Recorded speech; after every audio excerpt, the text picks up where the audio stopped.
What are your experiences about, with writers who come to you to pitch? What is it that they need to know how to pitch and how to really get your attention? Just write well. We don't hear narrations. Narrations put me to sleep. I have to keep pinching myself.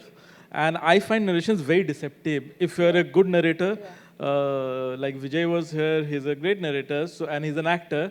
So I'm not saying his script, but if somebody is a great narrator and an actor, the script might not be good, but the way he will pitch it, you will be totally enamored. So you are enamored by the act rather than by the script, and it can happen the opposite also. The guy might not be, I'm a bad narrator.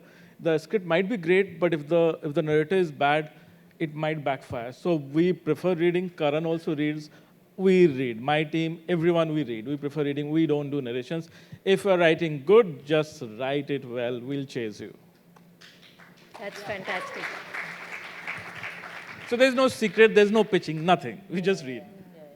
Okay, and after the read, you call for a meeting, and then the narration and whatever happens, etc. Actors prefer narration. Actors want to. Some actors. Now, a lot of people, actually, a lot of actors read also. Yeah. Also, only even if you narrate to an actor, he or she will want to read the script after that because they don't also trust narration. So, no, I don't know. There is something, touch wood, that really works. I give them a reason for the rejection, and. Sometimes my rejection emails are longer than the script or the synopsis that they've sent. But it's true. But actually, that is much more helpful to a writer. Because otherwise, a standard. They do. So, like sometimes. Bothered. Yeah, very recently, I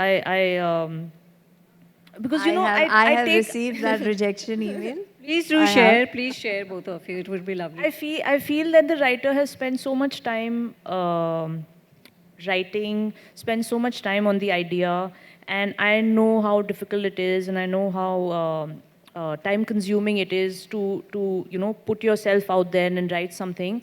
But since they've put it out there and since they've pitched it to you, then they should be open to knowing why it's not working. So I do take time, and I tell my team also that please take time to write out why we cannot do this. And usually what happens is that they come back. Even they might take time. Luckily, I don't get abused on the phone as much or on WhatsApp as much, but they do take time and come back and say, I'm going to work on the script. This has happened to me quite often, where I have sent feedback, and either they've come back and said that I'll work on the script, or they've come back and said that, we're going to pitch it to somebody else. But that's a huge risk that we take. I mean, I'm sure there's material that I have said no to and have rejected, but has gone on to do other stuff. But it's just that because people are writing and spending time writing, I just feel that giving feedback is warranted.